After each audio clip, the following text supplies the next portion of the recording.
Question number 2 is, this is exercise number 13.2. Question number 2. A sheet of paper measure 15 cm by 30 cm.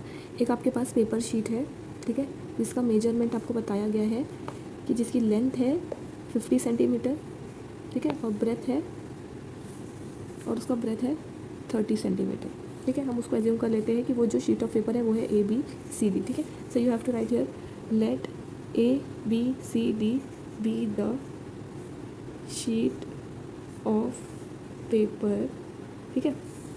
ये हो गया sheet of paper. तो यहाँ पे आप अगर ABCD ले रहे हैं तो हमारी लेंथ क्या हो जाएगी, length is equal to 50 centimeter, breadth is equal to 30 centimeter, ठीक है. लेंथ एंड ब्रेथ हो गया. इसके बाद आपको क्या बोला है आगे क्वेश्चन में, a strip 6 centimetre wide is cut from all around. ये पूरे शीट के पूरे जगह से हमने 6 सेंटीमीटर की स्ट्रिप एक कट की है, ठीक है. सपोज़ ये 6 सेंटीमीटर की स्ट्रिप है, ये 6 सेंटीमीटर है, ये 6 सेंटीमीटर है, ये 6 सेंटीमीटर है, और ये भी 6 सेंटीमीटर है. तो हम उसको नेम दे देते PQRS, ठीक है. हमने क्या किया, 6 सेंटीमीटर की स्ट्रिप काटी. तो यहाँ पे बोल रहा है find the area of the remaining sheet. ये जो रिमेनिंग शीट बच रही है ये स्ट्रिप काटने के बाद जो कि PQRS है, उसका एरिया पता करो, ठीक है. उसके अलावा आपको क्या बोला है, and also find the area of the strip cut out. और जो कट करने के बाद रिमेनिंग शीट हटा देंगे अगर आप, तो जो शीट का कट आउट पार्ट बचा है उसका भी एरिया पता करना है, ठीक है. तो सबसे पहले हम क्या करते हैं, हम एरिया ऑफ बड़ी शीट जो हमारा था ABCD उसका एरिया निकालेंगे. उसके बाद हम एरिया ऑफ PQRS निकालेंगे. बड़े वाले शीट में से छोटे वाले शीट का एरिया हम क्या कर देंगे, माइनस कर देंगे. तो सिर्फ और सिर्फ स्ट्रिप का एरिया बचेगा, ठीक है. आपको क्लियरली दिख रहा है कि अगर मैं इस पूरे डायग्राम में से, इस पूरी फिगर में से अगर PQRS निकाल देती हूँ तो क्या बच रहा है, सिर्फ और सिर्फ कट आउट पार्ट बच रहा है ना. और PQRS का एरिया निकालने के लिए ये एक रेक्टेंगल है, रेक्टेंगल का फॉर्मूला होता है that is length into breadth. Length हमको पता करनी पड़ेगी, ब्रेथ पता करनी पड़ेगी. वो बहुत ईजी. अगर ये पूरा 50 सेंटीमीटर है जिसमें से यहाँ साइड से 6 कट हुआ है, यहाँ से 6 कट हुआ है, इन टोटल 12 हमारा. इसकी लेंथ क्या हो जाएगी, 50 माइनस 12 बोले तो 38. और ब्रेथ पता करना है तो यहाँ ऊपर से 6 सेंटीमीटर कट हुआ है, नीचे से 6 सेंटीमीटर कट हुआ है, और ये टोटल था 30 सेंटीमीटर. तो हम क्या करेंगे, 30 में से 12 माइनस करेंगे तो हमारा 18 सेंटीमीटर ब्रेथ आ जाएगी PQRS की, जो कि लेंथ और ब्रेथ मिल गया. तो फिर हम क्या करेंगे, सिंपली फॉर्मूला पुट करेंगे that is area of rectangle length into breath, जिसका मतलब हो जाएगा 38 into 18. Let us see that, ठीक है. सबसे पहले हम निकालते हैं एरिया ऑफ ABCD, ठीक है.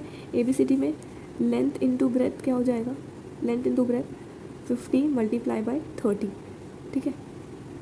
और ये दोनों का सेंटीमीटर स्क्वायर, ठीक है. 5 3 15 100 सेंटीमीटर स्क्वायर. ये हमारे बड़े रेक्टेंगल का, बड़ी शीट का एरिया है. अब हम क्या करेंगे, इसके बाद हम कौन सा एरिया निकालेंगे, एरिया ऑफ रिमेनिंग शीट, जो कि हमको क्वेश्चन में भी पूछा है. Area of remaining sheet, remaining sheet क्या है, PQRS, ठीक है. उसके लिए फॉर्मूला लगाएंगे that is equal to length into breadth. Length हमारी क्या है, QR इंटू ब्रेथ हमारी है PQ, ठीक है. QR का फॉर्मूला है, सॉरी QR का कितना, QR क्या होगा आपका, यहाँ पे देखिए QR के लिए आपके पास है ये पूरा 50, जिसमें से यहाँ से 6 माइनस हुआ है और यहाँ से 6 माइनस हुआ है. तो मतलब QR की वैल्यू है 38 सेंटीमीटर मल्टीप्लाइड बाय PQ की है ये पूरा 30 था, जिसमें से ऊपर से 6 माइनस हुआ, नीचे से 6 माइनस हुआ, तो ये हो जाएगा 18 सेंटीमीटर, ठीक है. जब आप मल्टीप्लाई करेंगे तो you will get 684 centimeter square.